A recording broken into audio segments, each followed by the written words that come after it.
Assalamualaikum warahmatullahi wabarakatuh. Alhamdulillah. Alhamdulillahilladzi nawwir qulubana binuri ma'rifati wal yakin wa adkhilna ma'al awliya'i wassalihin. Wassalatu wassalamu ala sayyidina Muhammadin nabi sayyidil mursalin wa ala alihi wa sahbihi rasulillahi ajma'in. Wa qala Allahu ta'ala fil Qur'anil Karim, a'udzu billahi minasyaitonir rajim, bismillahirrahmanirrahim. Sanurihim ayatina fil afaq wa fi anfusihim hatta yatabayyana lahum annahul haq. Wa bil ardi ayatul lil muqinin wa fi anfusikum afala tubsirun. Wa'lamu anna fikum Rasulullah. Sadaqallahul azim. Bapak Ibu, saudara-saudaraku, jamaah Tauhid Rabbani Kota Bogor yang dirahmati Allah. Tiada sayyidah kata dan semulia ucapan, marilah kita senantiasa bersyukur, berzikir dan bertafakur kepada Allah Azza wa Jalla yang menggenggam jiwa raga kita dalam setiap waktu, setiap menit, bahkan setiap detik daripada perjalanan kehidupan kita di alam syahada ini, tidak lepas daripada tilikan, pengawasan dan pengawalan Allah Rabbul Izzati. Ma yalfizu min qawlin illa ladaihi raqibun atid. Tidak ada suatu kata pun yang terlontar pada lisan kita ini, melainkan pada diri kita ini telah hadir malaikat raqib dan atid untuk mengawasi dari setiap apa yang kita ucapkan. Bahkan Allah menjelaskan kepada diri kita, wa kafa billahi syahidah. Maka akulah yang menjadi bukti dan dalil dari setiap apa yang kamu lakukan. Mulai sejak kita bangun pagi di waktu subuh hingga kita kembali tidur di waktu tengah malam. Apakah kita setiap harinya kita mampu untuk berjalan dan meniti di atas jalan hidayah dan petunjuknya? Atau sebaliknya, kita berjalan dan meniti di atas jalan dosa dan maksiat? Wala takmaluna min amali illa kunna alaikum syuhuda, kata Allah. Maka tidak ada sebesar zarah pun aktivitas yang kita lakukan dalam hidup ini, melainkan akulah yang menjadi dalil, menjadi bukti dari setiap gerak dan gerik serta diamnya kamu sampai habisnya usia umur kamu meninggalkan alam dunia ini, atau pada saat ruh itu melepaskan akan cangkangnya. Tidak ada bukti, tidak ada dalil dan saksi, melainkan aku sendirilah yang menjadi bukti, saksi dan dalil terhadap dirimu, kata Allah. Asma wa ara. Karena aku ini adalah maha mendengar yang terbetik di dalam hatimu dan yang tersirat di dalam rahasia hakikat dirimu. Wa ara. Dan aku maha melihat dari setiap apa yang kamu lakukan.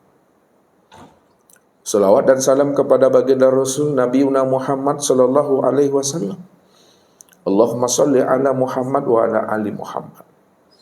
Bapak Ibu, saudara-saudara jamaah Tauhid Rabbani Bogor yang dirahmati Allah.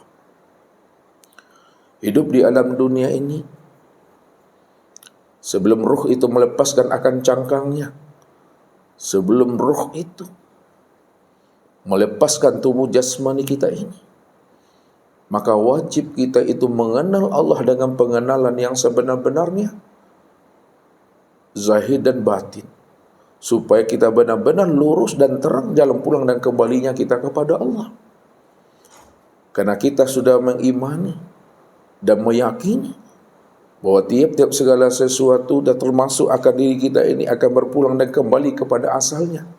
Di mana datangnya situ pulangnya, di mana hilang di situ dicari. Kalau memang asalnya Bapak Ibu itu adalah Allah, tentu satu saat akan berpulang dan kembali kepadanya. Inilah yang dikatakan inna lillahi wa inna ilaihi raji'un. Sesungguhnya asal segala sesuatu itu datang dan terbit daripada diriku, tentu dia akan berpulang dan kembali lagi kepada aku, kata Allah. Maka jikalau itu telah kita imani dengan isbatul yakin yang telah tertanam dalam hati dan jiwa kita, maka sebelum roh itu melepaskan akan cangkangnya, maka wajib kita mengenal Allah itu dengan pengenalan yang sempurna. Sebab orang yang tidak mampu mengenal akan Allah dengan pengenalan yang sempurna, dia hanya sebatas mengenal Allah itu mengenal huruf, asma, tulisan, dan kata-kata, maka dia berada di dalam kegelapan dan zuluman. Dia tidak akan pernah tahu bagaimana cara memulangkan akan rahasia diri ini kembali kepada Tuhannya. Karena dia mengimani Allah itu hanya sebatas huruf, tulisan, dan kata-kata. Allah katakan apa kepada kita? Wa minan nasi may ya'budullaha ala harfin. Ada sebahagian daripada manusia yang mengaku dia adalah hambaku, yang mengaku dia menjadi kekasihku, dia menyembah aku. Tapi sayang, kata Allah, yang dia sembah bukanlah diriku, akan tetapi yang disembahnya itu adalah asma Allah. Yang disembahnya itu adalah lafaz Allah. Yang disembahnya itu adalah huruf Allah. Yang disembahnya itu adalah tulisan Allah. Kalau kita mau berpikir, merenung, menilik ke dalam hati dan ruhani kita, apakah lafaz Allah, tulisan Allah, huruf Allah, apakah itu yang dikatakan Rabbul Alamin? Apakah itu yang dikatakan namanya Rabbul Izzati? Siapa yang mengatakan huruf Allah, tulisan Allah, dan asma Allah adalah Rabbul Alamin dan Rabbul Izzati, lalu itu yang dia tanam dalam hati dan pikirannya, lalu itu yang dia imajinasikan, maka sepanjang hidupnya, berapapun umur dan usianya, maka selama itu dia telah menjadikan asma Allah, huruf Allah, dan tulisan Allah, kata-kata alif lam lam ha itu menjadi berhala di dalam hati dan pikirannya. Itu disebabkan karena dia tidak mampu mengenal dan memahami Tuhan yang telah menciptakan dan menjadikan akan dirinya. Kalau kita tidak mengenal Allah dengan pengenalan sempurna, karena dia menciptakan, menjadikan kita dari tidak ada lalu menjadi ada, dan satu saat kita akan pulang dan kembali kepada dirinya, bagaimana hati dan rohani serta jiwa kita itu akan bisa mengingat akan dirinya? Padahal Allah katakan apa kepada kita? Wa aqimis sholata li zikri. Dirikanlah salat itu untuk mengingat aku, kata Allah. Bagaimana mungkin manusia ini akan mampu mengingat Allah kalau yang diingatnya itu dia tidak mengenalnya? Kalau yang diingat itu dia tidak menyaksikannya? Kalau yang diingat itu dia tidak bermuwajah dan bertatap wajah dengan dirinya? Kalau yang diingatnya itu dia tidak pernah berliku dengan dirinya?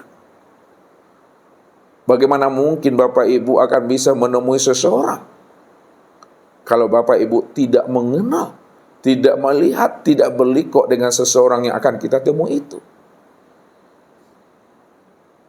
Maka disinilah baginda Rasul menjelaskan kepada kita, la tasihul ibadah ilah bima'rifatil ma'bud. Tidak sah ibadah yang kita dirikan, yang kita kerjakan, yang kita perbuat sampai habisnya usia umur kita ini, meninggalkan alam syahadah, kalau kita tidak mengenal yang kita sembah. Pantaslah baginda Rasul Nabiuna Muhammad sallallahu alaihi wasallam mengingatkan akan umatnya sebagai bentuk rasa cinta dan rindunya beliau kepada kita. Apa kata Rasul? Kamin qaimin hazuh min salati at-ta'ab.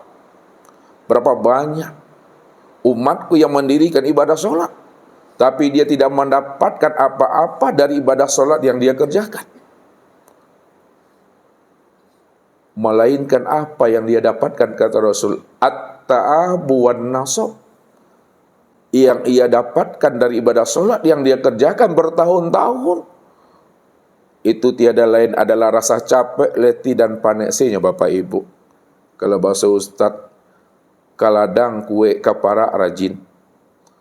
Tapi hasil pai kaladang dan kapara anak dua tinya dah. Maka pantaslah Rasulullah menjelaskan kepada umat ini bagaimana setiap umatnya itu melakukan suatu ibadah dan ketaatan kepada Allah, betul-betul ibadah yang bermakrifat, ibadah yang mengenal, ibadah yang sudah liqah. Apa kata Rasul? Sayati zamanun ala ummati yusalluna wala yusallun. Akan datang suatu zaman kepada umatku setelah aku tiada, kata Rasul. Mereka sholat, tapi sebenarnya mereka itu belum sholat. Kalau dikatakan mereka sholat, yang sholat itu baru fisiknya, yang sholat itu baru perbuatannya, yang terlihat pada gerakannya. Aqwalun wa af'alun muftatahatun bitakbiri wa mukhtatamatun bitaslim. Yaitu beberapa ucapan, perkataan, dan perbuatan yang diawali dengan takbiratul ihram dan diakhiri dengan salam.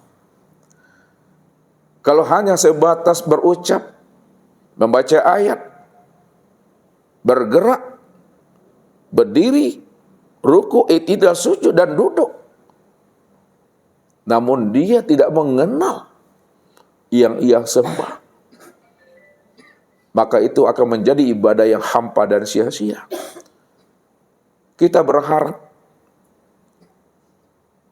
bagaimana dari setiap ibadah dan kata yang kita lakukan itu benar-benar bernilai di sisi Allah, tidak menjadi amal ibadah yang hampa dan kosong. Kalau kita sudah berharap, sudah punya keinginan yang kuat ibadah kita itu tidak hampa dan tidak kosong,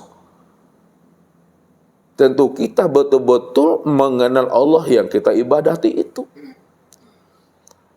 Nabi pernah memberikan gambaran kepada kita. Bahkan bukan sekedar gambaran. Nabi sudah menceritakan kepada kita tentang sahabatnya.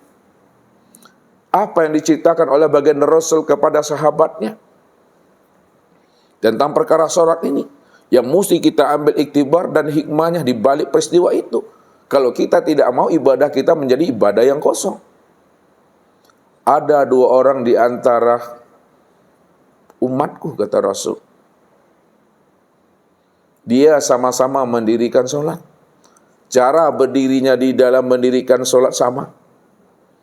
Cara rukuknya di dalam sholat sama. Cara iktidalnya di dalam sholat sama, cara sujudnya sama, dan cara duduknya tidak berbeda. Akan tetapi kualitas sholat di antara mereka bagaikan langit dengan bumi. Apa maksudnya itu Bapak Ibu? Kalau kita bawa ke dalam diri, kita senter ke dalam diri, kita ikrar ke dalam diri. Dulu kita TK, SD, SMP, sekarang kita sudah dewasa, sudah punya anak, sudah punya cucu, bahkan kita sudah sarjana. Apakah yang membedakan sholat kita di waktu SD dengan sekarang? Apakah berbeda cara perbuatan sholatnya? Apakah berbeda cara gerak sholatnya? Kan tidak pernah berubah. Tetap berdiri, ruku, i'tidal, sujud, dan duduk. Tapi kenapa Nabi mengatakan di antara umatku itu walaupun sama berdirinya, sama rukunya, sama sujud dan duduknya, namun sholat di antara mereka berdua bagaikan langit dengan bumi, padahal gerakannya sama. Kita juga dahulu begitu. SD sampai sekarang. Cara perbuatan sholat kita sama. Lalu apa yang membedakannya? Yang membedakannya, ada yang sholatnya ingat akan Allah. Ada yang sholatnya itu lalai, tidak ingat kepada Allah. Ada yang sholatnya itu bermakrifat kepada Allah, mengenal Allah. Ada yang sholatnya itu tidak bermakrifat dan tidak mengenal Allah. Rupanya ilmu dan pemahaman tentang Allah yang kita sembah itu yang menjadi perbedaan sebenarnya solat kita yang dahulu dengan solat kita yang sekarang. Kalau SD kita solat, kita hanya ikut-ikutan, ya, karena begitulah yang diajari oleh ayah bunda kita. Cara solatnya berdiri, ruku, i'tidal, sujud dan duduk. Kita hanya ikut-ikutan.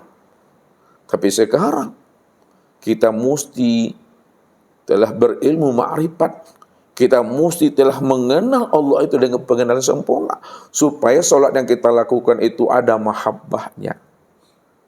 Solat yang sudah mahabbah itu solat yang sudah akan menjadi ibadah yang rindu, yang asik, ibadah yang khusyuk.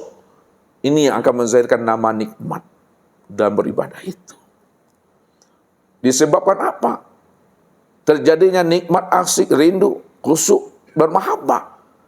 Karena kita mengerti, kita mengenal, kita memahami Allah yang kita sembah itu.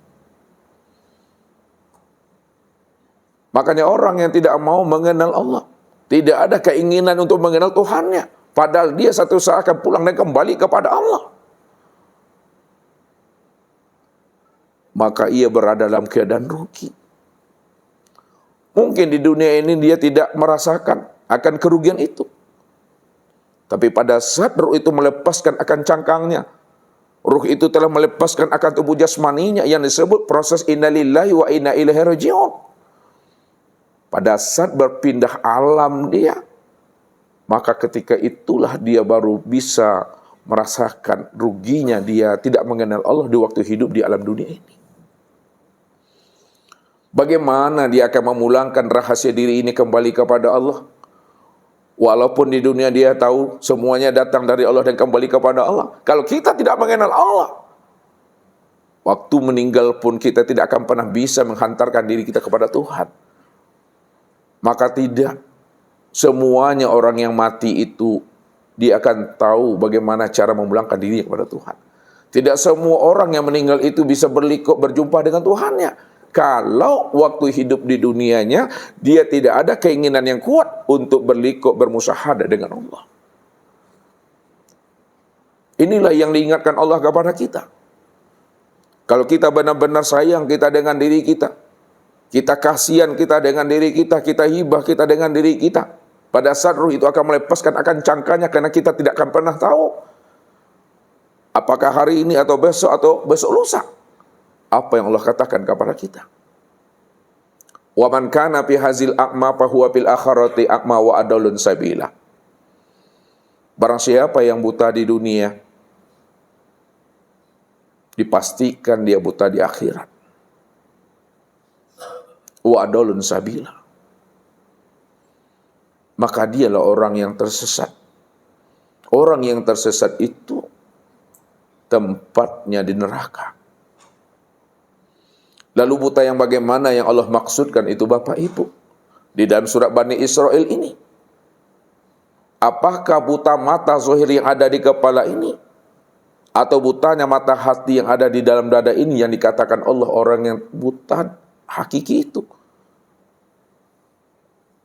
Apa kata Allah? Di dalam surah Al-Hajj ayat 46 dijelaskan Allah tentang hakikat buta yang sebenar-benarnya. Fa innaha la ta'mal absar walakin ta'mal qulub allati fi sudur.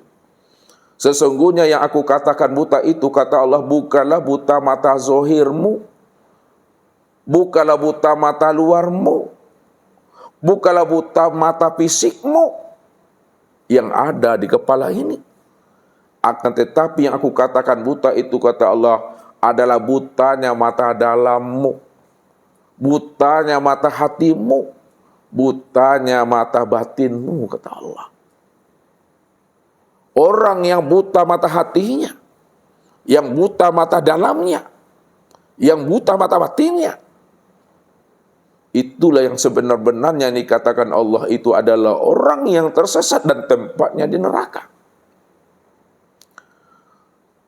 Apa makna yang sebenarnya orang yang buta mata hati itu, yang tersesat tempatnya neraka?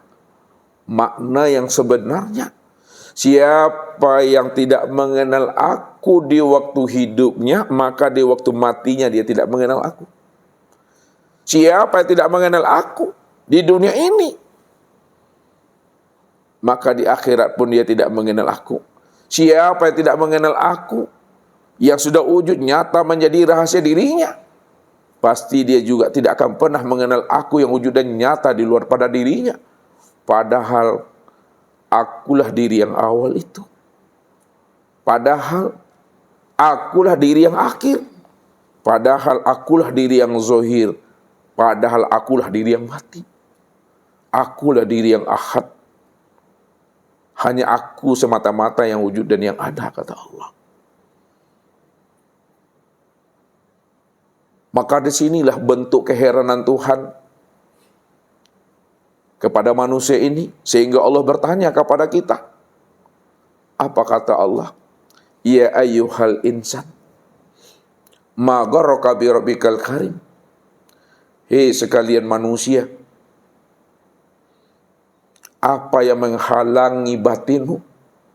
Apa yang menghalangi hatimu? Sehingga kamu belum kenal juga dengan aku. Apa yang menyebabkan rohani kita ini terhijab? Belum juga kita mau mengenal siapa Tuhan. Belum juga kita mau mengenal akan Allah.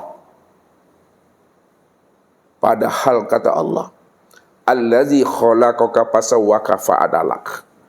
Padahal aku yang menciptakan dirimu dari tidak ada lalu menjadi ada, lalu aku berikan kamu penglihatan dan pendengaran, aku beri kamu rasa.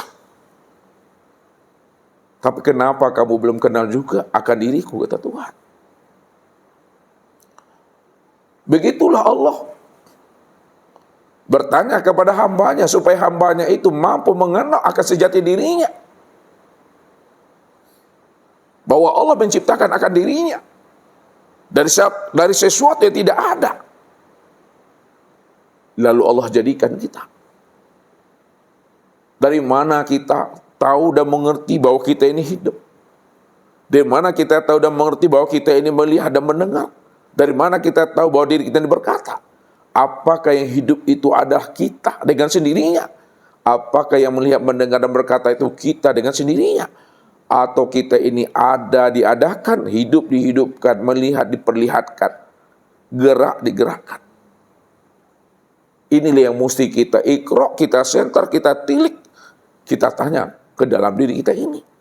Supaya kita tidak dikatakan sebagai orang yang jahil murakab. Jahil murakab itu Bapak Ibu bersusunnya dua kejahilan di dalam diri. Apa maksudnya jahil murakab yang bersusun di dalam diri? Dua kejahilan, dua kebodohan. Yang pertama, jahil dia terhadap dirinya. Yang kedua, jahil dia terhadap Tuhannya. Jahil terhadap diri, dia tidak mengenal asal-usul kejadian dirinya. Jahil yang kedua, jahil terhadap Allah. Dia tidak mau mengenal siapa Rabb yang menciptakan alam dan menjadikan akan dirinya ini. Makanya apabila telah bersusun dua kejahilan dalam dirinya, maka dikatakan namanya jahil murakab itu. Maka sore ini Bapak Ibu, kita akan mencoba membongkar rahasia diri kita. Supaya kita tidak dikatakan Allah sebagai orang yang buta. Tidak dikatakan Allah kita sebagai orang yang jahil. Tidak dikatakan Allah kita sebagai orang yang tersesat di dunianya dan tersesat di akhiratnya. Maka sebelum mati, sebelum ruh itu melepaskan akan cangkangnya, kita wajib mengenal Allah dengan pengenalan yang sempurna, sehingga kita bisa mengatakan innallaha ma'ana wa huwa ma'akum aina ma kuntum. Allah besertaku kemanapun dipalingkan wajah ini, dimanapun dipalingkan muka kita ini, ke barat, timur, utara, dan selatan, maka yang terpandang hanyalah Allah semata-mata. Maka sebelum ruh itu melepaskan cangkangnya, sebelum kita mati, kita wajib mengkhatamkan ilmu tauhid itu, sehingga selamat, lurus, dan terang jalan pulang dan kembali kita kepada Allah, sehingga kita betul-betul dikatakan orang-orang yang telah almarhum dan almarhumah, bukan orang yang dikatakan almalun dan almaluna. Untuk lebih jelasnya Bapak Ibu, tunggulah pesan-pesan berikut ini. Baik Bapak Ibu, ya, kita akan mencoba belajar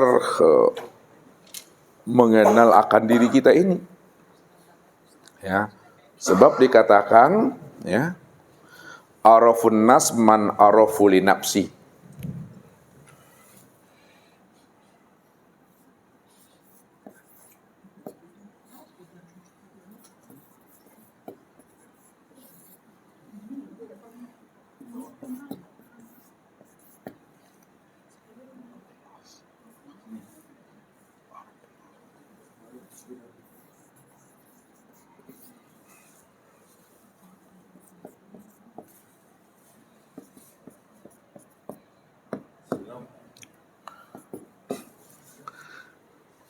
Le jali Bapak Ibu. Nah, Ustaz le carang. Arafun nas man arafu li nafsi. Manusia yang ma'rifat, manusia yang mengenal itu adalah manusia yang mampu mengenal akan sejati dirinya.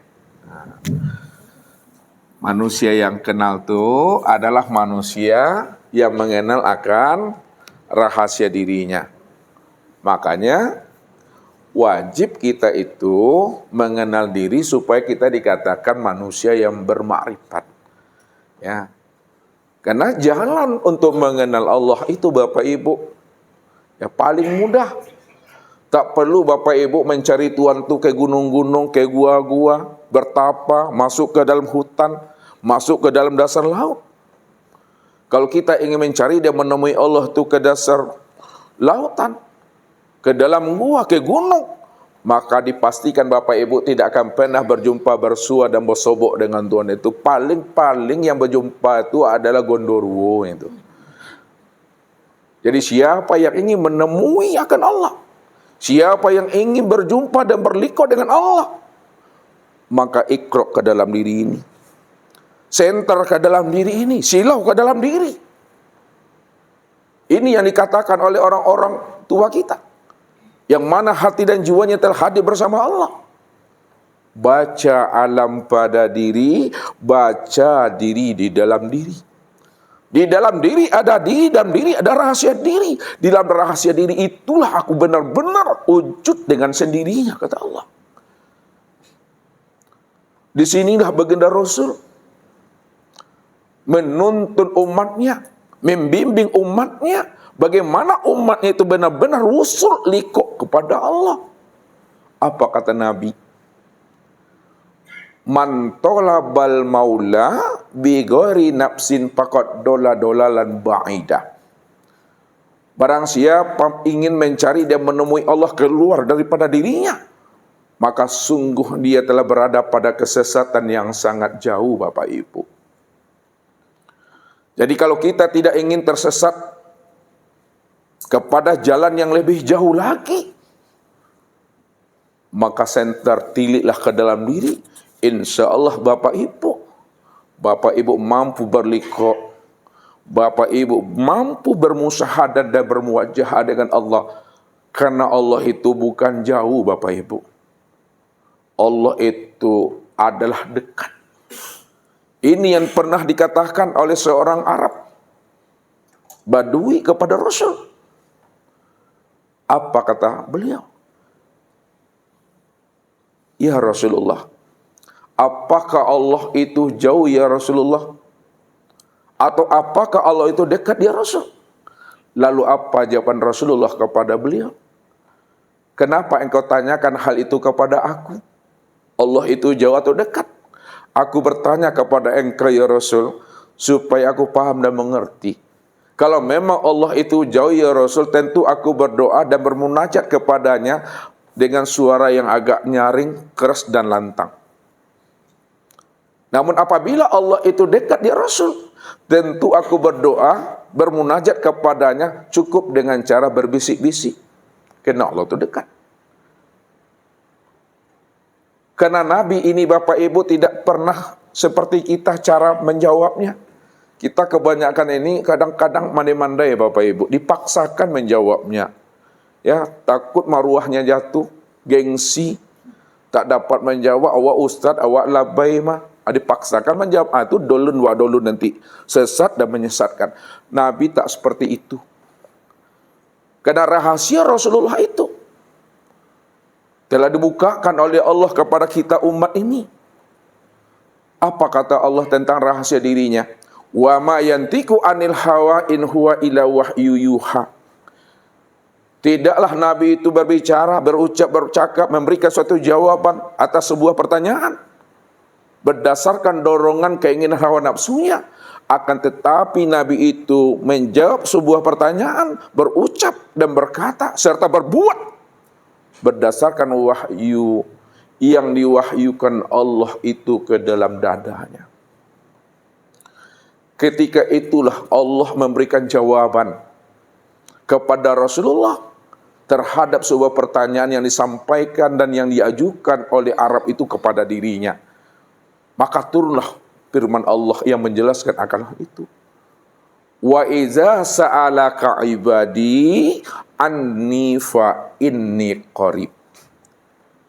Apabila ada hambaku bertanya kepada engkau, hai Muhammad, ada umatmu Muhammad bertanya kepada engkau tentang diri aku ini, apakah aku jauh di langit atau apakah aku dekat? Maka berikan jawabannya Muhammad, sesungguhnya aku ini adalah dekat. Fa inni qarib.